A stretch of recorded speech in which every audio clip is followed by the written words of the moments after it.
Bismillahirrahmanirrahim. Assalamualaikum warahmatullahi wabarakatuh.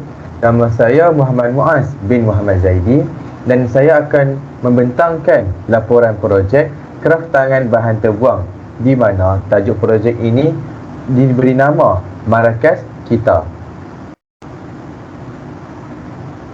Kita bergerak kepada pengenalan kepada projek. Di dalam projek ini, saya dan rakan-rakan telah memilih alat muzik Marrakesh kraftangan yang dihasilkan daripada bahan-bahan terbuang seperti tin, kertas, warna air dan sebagainya. Objektif pelaksanaan projek ini adalah kami ingin memastikan kanak-kanak ataupun murid-murid dalam yang melaksanakan aktiviti ini mampu diterapkan dengan beberapa elemen yang diperlukan seperti elemen mencipta yang asli, elemen atribut jaringan dan juga elemen atribut kreativiti. Elemen mencipta yang asli ini adalah penting untuk memastikan murid-murid ini mampu berfikir untuk menghasilkan sesuatu inovasi yang baru pada apabila mereka membesar kelak. Atribut yang kedua ataupun elemen kedua, atribut jaringan. Atribut ini merupakan sebuah elemen yang mementingkan kemahiran sosial kepada kanak-kanak, di mana kanak-kanak ini akan berinteraksi bukan sahaja dengan guru, malah mereka juga akan berinteraksi dengan rakan mereka. Elemen yang ketiga iaitu atribut kreativiti, di mana murid-murid ini akan mempelajari amalan kitar semula daripada bahan terbuang untuk dijadikan sesuatu bahan lain yang lebih menarik. Sebagai contoh, bukan sahaja Marrakesh daripada tin, mereka juga boleh menghasilkan bekas ataupun pasu tumbuhan daripada bekas botol air yang terbuang. Baiklah, kita bergerak kepada kemahiran yang pertama ataupun elemen yang pertama yang ingin kami sasarkan kepada kanak-kanak ini, iaitu kemahiran mencipta yang asli. Di dalam kemahiran ini, murid-murid akan diberi peluang untuk menghasilkan sebuah alat muzik berlandaskan pemikiran dan juga ciptaan ahli kumpulan saya sendiri. Kemahiran mencipta secara praktikal ini amat disokong penuh oleh Piaget dalam Open University Malaysia pada tahun 2021, di mana Piaget ini menyatakan kanak-kanak ini haruslah belajar melalui pengalaman dan melakukan aktiviti secara praktikal bagi merangsang pembelajaran yang kondusif, berkesan dan juga bermakna. Melalui aktiviti kemahiran ataupun melalui aktiviti projek mencipta kraftangan Marrakesh ini, kanak-kanak ini pada peringkat permulaan dapat dilihat telah mengaplikasikan kemahiran kognitif mereka. Buktinya, mereka ini tertanya-tanya sewaktu pertama kali diperkenalkan dan ditunjukkan Marrakesh kepada mereka. Marrakesh tersebut ialah Marrakesh yang telah saya dan rakan-rakan telah kami ciptakan sebelum aktiviti itu bermula. Secara tidak langsung, kanak-kanak ini juga memperlihatkan sosio-emosi mereka, iaitu perasaan gembira dan juga perasaan teruja untuk mencuba sesuatu yang baru, iaitu menghasilkan Marrakesh daripada tin-tin kosong. Jadi, daripada kemahiran mencipta yang asli ini, kita dapat melihat kanak-kanak ini teruja untuk menunjukkan hasil karya yang mereka ciptakan pada akhir aktiviti. Atribut yang kedua ataupun elemen yang kedua ialah minda keusahawanan melalui atribut kreativiti. Menurut Laila dan Maizatul, kreativiti merupakan satu proses yang berlaku tanpa manusia sedari dan ia juga bersifat dualiti, di mana ia bersifat secara semula jadi dan boleh dipelajari. Melihat dalam konteks pelaksanaan projek kraftangan ini, kanak-kanak ini secara semula jadi mempunyai kreativiti mereka untuk menghias kertas permukaan mereka. Dan selain daripada semula jadi, mereka juga mempelajari sesuatu elemen ataupun kemahiran kreativiti daripada kami dan juga rakan-rakan mereka. penerapan nilai kreativiti ini kepada murid-murid di mana kami memberi kebebasan kepada mereka untuk menghias hasil karya mereka sendiri. Daripada situ, kanak-kanak ini memperlihatkan kemahiran kreativiti mereka secara semula jadi. Apabila terdapat kanak-kanak yang enggan mengikuti kami, di mana enggan mengikuti cara kami menghias, sebaliknya mereka menghias menggunakan cara mereka sendiri. Sebagai contoh, terdapat kanak-kanak yang menghias permukaan kertas mereka menggunakan putih kertas, ada juga yang menggunakan berus, dan juga ada yang menggunakan cap capan menggunakan jari mereka. Kebebasan dalam menghias adalah penting kepada murid-murid untuk mereka diberi peluang ataupun menjadikan mereka untuk meningkatkan lagi daya pemikiran dan juga imajinasi mereka. Selain itu, mereka juga turut dibekalkan dengan pelekat sebagai elemen perhiasan ataupun perhiasan tambahan pada permukaan markas mereka. Pada akhir aktiviti ini, kanak-kanak akan melekatkan kertas yang telah mereka warna dan hias tersebut ke atas permukaan tim mereka, dan juga mereka akan menghias semula permukaan kertas itu dengan pelekat yang telah dibekalkan. Daripada situ, kanak-kanak ini berjaya menunjukkan kreativiti mereka apabila mereka menggunakan kesemua pelekat-pelekat yang telah dibekalkan untuk mereka tampal pada permukaan kertas tersebut. Elemen yang ketiga iaitu elemen minda keusahawanan melalui atribut jaringan. Di bawah atribut jaringan ini, ia lebih menekankan kepada kemahiran sosial kanak-kanak tersebut. Menurut Soto, Aibottis dan Bileke pada tahun 2015, kemahiran sosial ini merujuk kepada keupayaan serta kebolehan seseorang ataupun kanak-kanak untuk berinteraksi dan juga berkomunikasi dengan orang yang berada di persekitarannya. Hal ini penting untuk membolehkan kanak-kanak ini belajar cara memahami dan juga menyelesaikan situasi sosial dengan meramal dan memahami tingkah laku orang lain tersebut. Orang lain ataupun orang yang berada di persekitaran ini termasuklah guru dan juga rakan mereka. Jadi, saya memecahkan atribut jaringan ini kepada dua aspek, iaitu jaringan antara guru dan murid dan juga jaringan murid dan murid, di mana di bawah aspek ini murid-murid telah mempelajari kemahiran sosial mereka dan juga meningkatkan kemahiran sosial mereka.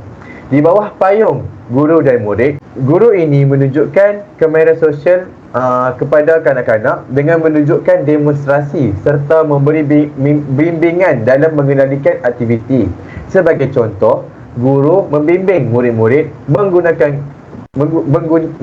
gunting untuk menggunting kertas dalam menghasilkan bentuk-bentuk seperti bulatan, petak dan segi empat dan sebagainya.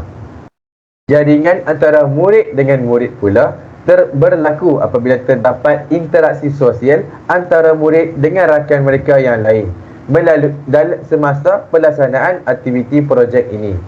Contohnya, terdapat murid yang bijak berkongsi pengalaman sedia ada mereka dengan menunjukkan demonstrasi menggunakan gunting kepada kawan mereka ataupun rakan mereka yang lain yang tidak mahir menggunakan gunting dengan baik. Selain itu, kami juga mendapati berlakunya jaringan antara murid dengan murid ini apabila kanak-kanak ini ataupun murid-murid ini berkongsi pelekat sesama mereka sewaktu proses menghias menggunakan kertas. Seterusnya, kita bergerak kepada cabaran yang kami hadapi semasa pembentukan sosio-emosi terhadap kanak-kanak. Cabaran pertama yang kami hadapi ialah kanak-kanak ini ataupun murid-murid ini cepat hilang fokus, terutamanya sewaktu arahan diberikan. Sebagai contoh yang saya boleh menyatakan adalah terdapat seorang murid yang bernama Ais yang sangat aktif dan cepat untuk hilang fokus sebaik saja arahan diberikan.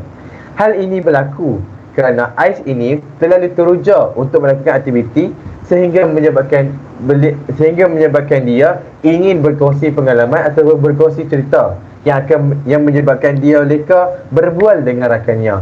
Sebagai langkah penyelesaian ataupun solusi bagi masalah ini, saya dan rakan-rakan menarik semula perhatian AIS ini dengan memberi elemen didik hibur seperti penggunaan penggunaan nyanyian dalam semasa mengendalikan aktiviti tersebut.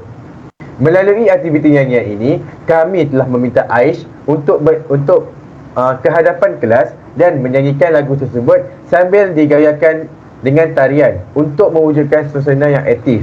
Daripada pelaksanaan tersebut, kami juga telah menunjukkan kemahiran menari ataupun yang dipanggil sebagai penggayaan untuk mewujudkan suasana pembelajaran yang lebih aktif dan sebagai dorongan kepada AIS untuk mengikut ataupun turut serta dalam menggayakan penarian tersebut.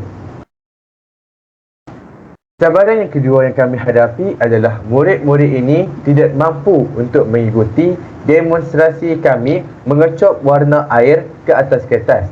Kami menggunakan berus sambil menggetelkan permukaan berus tersebut untuk menghasilkan percikan-percikan ke atas permukaan kertas. Namun, kami mendapati tidak kesemua murid dapat mengikuti tindak tanduk kami itu. Kami mendapati hal ini berlaku kerana terdapat jurang perbezaan penguasaan kemahiran motor halus yang menyebabkan terdapat murid tidak mampu mengikut tindakan kami tersebut. Hal ini juga mendorong kepada kanak-kanak murid-murid ini untuk mewarnakan ataupun memurnikan lagi kertas mereka mengikut kaedah mereka masing-masing. Sebagai contoh, kami mendapati terdapat seorang sahaja murid yang mampu menghasilkan percikan-percikan warna air daripada alatan berus. Sebagai langkah penyelesaian terhadap masalah ini, kami telah membenarkan dan juga memberi ruang kepada kanak-kanak ataupun murid-murid ini untuk mewarna kertas mereka secara masing-masing berlandaskan kekreativitian mereka sendiri. Daripada pelaksanaan ini, kami telah mendapati kanak-kanak murid-murid ini sebenarnya kreatif dalam menghias serta memurnikan kertas mereka. Secara tidak langsung, mereka juga dapat meningkatkan lagi daya kreativiti dan juga daya pemikiran mereka. Sebagai tambahan, di dalam cabaran ini juga, mereka telah mempelajari sesuatu kemahiran kreativiti yang baharu seperti kemahiran menggunakan putih kapas, kemahiran menggunakan berus dan kemahiran menggunakan cop capan menggunakan jari. Daripada kemahiran yang telah mereka pelajari ini, mereka akan dapat menggunakan ataupun mengaplikasikan untuk aktiviti-aktiviti yang akan datang. Cabaran ketiga yang kami dapati ialah murid-murid ini kurang mahir menggunakan gunting untuk memotong bentuk mengikut garisan yang telah dilukis di atas kertas. Kami mendapati terdapat seorang murid iaitu yang diberi nama Ais terpaksa dibimbing oleh kami untuk menggunakan gunting dengan cara yang betul. Bimbingan ini termasuklah cara memegang, cara menggunting dan memegang kertas dengan betul untuk memastikan gunting tersebut tidak disalahgunakan. Melalui cabaran ini, murid yang tidak berkebolehan menggunakan gunting akan berasa cemburu dengan rakannya yang dapat memotong menggunakan gunting dengan cekap. Sebagai contoh, seorang murid yang diberi nama Faiz telah mempunyai pengalaman sedia ada, iaitu pengalaman menggunakan gunting dengan cekap dan juga berhati-hati. Dan daripada situasi ini, kami mendapati Faiz telah berjaya memotong mengikut bentuk menggunakan gunting dengan berhati-hati. Secara tidak langsung, Faiz ini juga menunjukkan demonstrasi menggunakan gunting dengan betul kepada rakan-rakannya. Sebagai langkah penyelesaian untuk mengatasi murid-murid lain yang tidak mampu menggunakan gunting dengan baik, kami telah menunjukkan cara untuk memegang gunting dan juga memotong kertas dengan betul kepada mereka. Pengalaman baharu kepada mereka ini adalah penting untuk memastikan mereka mempunyai pengalaman asas ataupun pengetahuan asas untuk menggunakan gunting dengan baik. Hal ini kerana sekiranya mereka tidak mampu menggunakan gunting dengan baik, ia mungkin akan menyebabkan kecederaan kepada mereka. dan secara tidak langsung ini akan menjejaskan sosio-emosi mereka kerana mereka berasa cemburu melihat rakan mereka yang lain mampu menggunakan gunting dengan baik dan juga dengan cekap. Cabaran terakhir yang kami hadapi ataupun kami dapati ialah murid-murid ini menghadapi masalah untuk memasukkan beras ke dalam tin secara individu tanpa sebarang bantuan dan juga tanpa mereka menumpahkan sebutir atau beberapa butir beras ke atas lantai. Kami mendapati saiz lubang yang terlalu kecil menjadi faktor kepada kesukaran untuk murid-murid ini memasukkan beras ke dalam lubang tin tersebut. Secara tidak langsung, ini telah beri impak ataupun kesan kepada sosio-emosi mereka, iaitu mereka ini akan berasa patah semangat ataupun mereka ini akan berasa sedih kerana merasakan diri mereka ini gagal untuk memasukkan beras ke dalam tin dengan baik. Sebagai langkah solusi ataupun langkah penyelesaian terhadap cabaran ini, kami telah menghasilkan sebuah corong daripada kertas yang berbentuk segitiga. Melalui penggunaan corong itu, kanak-kanak ini telah berjaya memasukkan beras ke dalam tin mereka dengan baik tanpa menumpahkan sebutir beras. Penggunaan corong ini dimulakan dengan guru meletakkan corong tersebut ke dalam lubang tin dan kemudiannya murid-murid ini akan memasukkan beras ke dalam lubang corong yang telah disediakan. Guru juga perlu membimbing dengan memegang corong tersebut supaya tidak bergoyang ataupun berkocak yang akan menyebabkan kesukaran, yang akan menimbulkan lagi kesukaran kepada kanak-kanak ini untuk memasukkan beras ke dalam tin tersebut. Sebagai tambahan, saya mendapati guru perlulah membiarkan dahulu murid-murid ini mencuba untuk memasukkan beras ke dalam tin tanpa bantuan daripada corong. Seterusnya, barulah guru memperkenalkan corong ini kepada mereka sebagai alat untuk memasukkan beras ke dalam tin. Hal ini penting dan wajar untuk dilaksanakan bagi memastikan murid-murid ini sentiasa meningkatkan ataupun menggunakan kemahiran kognitif, iaitu kemahiran berfikir menyelesaikan masalah. Sebagai contoh, dalam semasa pelaksanaan aktiviti ini, kami mendapati Ais yang merupakan seorang murid pintar memikirkan ataupun menanyakan soalan kepada kami. Cikgu, bagaimanakah kami ingin memasukkan beras ini ke dalam tin tanpa kami menumpahkannya? Daripada situ, Ais ini menunjukkan kemahiran kognitifnya apabila kemahiran berfikir untuk menyelesaikan masalah. Dan daripada situ, jelas menunjukkan bahawa rasionalnya guru membiarkan murid-murid ini mencuba dahulu dan mendalami apakah masalah yang akan dihadapi sekiranya mereka tidak diberikan sebarang alat ataupun panduan untuk melakukan aktiviti. Berdasarkan elemen dan cabaran yang telah saya nyatakan, kesimpulan yang boleh dibuat di dalam laporan ini, yang pertama adalah tahap kreativiti murid-murid prasekolah adalah berbeza mengikut kesesuaian dan juga diri mereka masing-masing. Hal ini dapat dibuktikan sewaktu memurnikan ataupun menghias permukaan kertas putih menggunakan warna air adalah berbeza di setiap murid-murid. Terdapat murid yang hanya menggunakan jari, hanya menggunakan kertas, dan juga murid yang aktif menggunakan kesemua alatan ini untuk menghias permukaan kertasnya. Secara tidak langsung, ini membuktikan kanak-kanak ini mempunyai daya kreativiti mereka yang tersendiri. Seterusnya, kesimpulan yang boleh dibuat juga adalah kemahiran sosial murid-murid prasekolah ini adalah di tahap yang maksimum ataupun tahap yang memuaskan. Sebagai contoh, semasa interaksi mereka dengan guru iaitu kami, mereka memberi komitmen dan juga kerjasama yang baik. Seperti mereka mengikuti setiap tindakan yang kami lakukan.